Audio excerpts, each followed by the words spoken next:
അമ്മച്ചി ഞാനും ഞെട്ടി. അയ്യോ മോനെ, എന്താ ഒരു അറിയിപ്പൊന്നും ഇല്ലാതെ പെട്ടെന്ന് ഇങ്ങ് വന്നത്? നമ്മളന്നൊരു വസ്തുവിൻ്റെ എഗ്രിമെൻ്റ് എഴുതിയിരുന്നില്ലയോ? അതിൻ്റെ എഗ്രിമെൻ്റ് ഈ മാസം തീരുക. അതിൻ്റെ എഗ്രിമെൻ്റ് തീരുന്നതിന് മുമ്പ് അതിൻ്റെ പ്രമാണം എഴുതിക്കാൻ വേണ്ടിയിട്ട് വന്നതാ ഞാൻ. മോനെ, അവളും പിള്ളേരും ഒക്കെ എന്ത് സുഖമായിരിക്കുന്നു? പ്രമാണം എഴുതാൻ പൈസ ഒക്കെ ആയായിരുന്നോ? പൈസ എല്ലാം ഒന്നും ആയിട്ടില്ല എൻ്റെ അമ്മേ.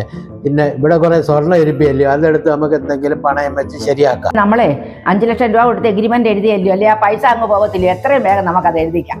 അമ്മ, ഞാൻ വെച്ചു പോയ സ്വർണ്ണേ അമ്മ എടുക്കുവോ, ആർക്കെങ്കിലും മാറ്റി കൊടുക്കുവോ, എടുക്കുവോ, എന്തെങ്കിലും ചെയ്തിരുന്നോ? ഒന്നുമില്ല. എനിക്ക് എന്തിനാ മോനെ സ്വർണ്ണം? ഞാൻ അത് നിങ്ങൾ വെച്ചെടുത്ത് തന്നെ ഇരിപ്പുണ്ട്. ഞാൻ എടുത്തില്ല. ഞാനത് വെച്ചു പോയതേ ഭാര്യയുടെയും കുഞ്ഞുങ്ങളുടെയൊക്കെ വളകളും ഒക്കെ വലിയ വളകളായിരുന്നു.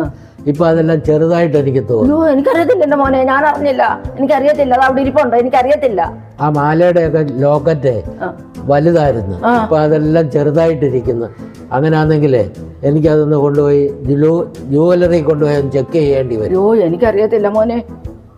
സത്യം പറഞ്ഞോളാം എന്നോട്. ഇവിടെ എന്താ സംഭവിച്ചതെന്ന് സത്യമായിട്ട് പറഞ്ഞോണം മോനെ. എനിക്കൊരു ചെറിയ അബദ്ധം പറ്റി. നമ്മുടെ രായ്മയുടെ മോളിൽ സൂചി അവിടെ വന്നു. അവിടെ കയ്യിലല്ലോ, ഞാൻ ആ സ്വർണ്ണം ഒന്ന് എടുത്തു കൊടുത്തു. ഏത് അവക്കായി സ്വർണം കൊടുത്തതെന്ന് എനിക്കറിയേണ്ട ഒരു കാര്യമില്ല. ഞാനിവിടെ വെച്ചേച്ച് പോയ നല്ല ഒറിജിനൽ സ്വർണ്ണമാണ്. ഞാൻ ഇതിപ്പോ മൊത്തം മുക്കുമണ്ടമാണ് ഇതിനകത്ത് ഇരിക്കുന്നത്. എവിടുന്ന് എന്ന് എനിക്കറിയേണ്ട കാര്യമില്ല.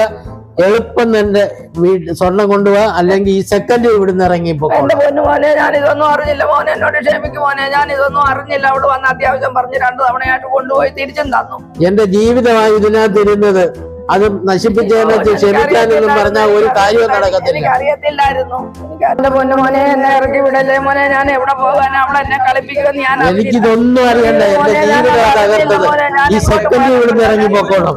ഈ സെക്കൻഡിൽ ഞാൻ അറിഞ്ഞില്ല മോനെ. അവിടെ എന്നെ ഇങ്ങനെ ചതിക്കുമെന്ന് ഞാൻ എവിടെ പോകാനെ കൊണ്ടുപോയോ?